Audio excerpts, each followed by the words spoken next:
This week's portion, Vayeitzei, highlights for us the maturity of our patriarch Jacob.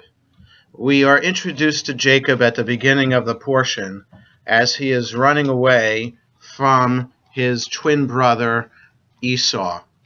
Jacob had just managed to deceive their father in getting the better blessing, but as a result, Esau is tremendously angry at Jacob and threatens to kill him. So as he's running away to Rebekah's homeland, in the land of Haran, to meet up with his extended family there, he has this vision of God and angels going up and down the ladder.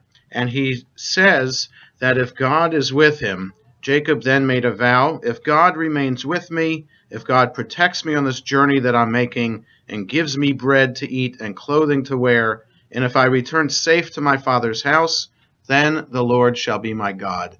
It's quite an arrogant statement to say on Jacob's part that his belief in God will be conditional on Jacob's own health and welfare.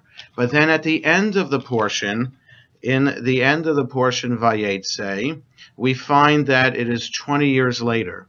Jacob has 11 children. He has 2 wives and 2 concubines, and he has a tremendous amount of flocks and possessions.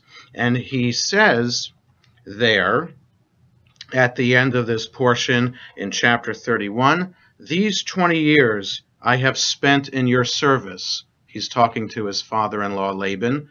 Your ewes and she-goats never miscarried, nor did I feast on rams from your flock. That which was torn by beasts I never brought to you. I myself made good the loss.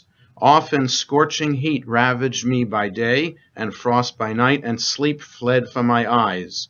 Of the 20 years that I spent in your household, I served you for 14 years for your daughters, and 6 more for your flocks. Had not the God of my father, the God of Abraham and the fear of Isaac, been with me, you would have sent me away empty-handed.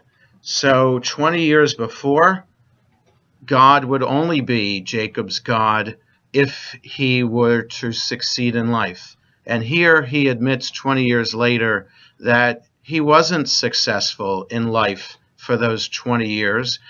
Some nights he was sleeping out in the cold and sleeping without a tent. And yet he recognized that God is with him. Such is the case in our lives. Sometimes we might feel arrogant and say, God isn't here. God is only here when blessings happen to me. But there are other times as we get older that we recognize that, and we reflect upon our lives, that we understand that God is always there. Our eyes just have to be open. As we observe Thanksgiving this coming Thursday, and we read this portion this Shabbat, let us be grateful for things that we have in our life. And even if they are little things, as long as we are healthy and happy, we can feel blessed. Shabbat Shalom.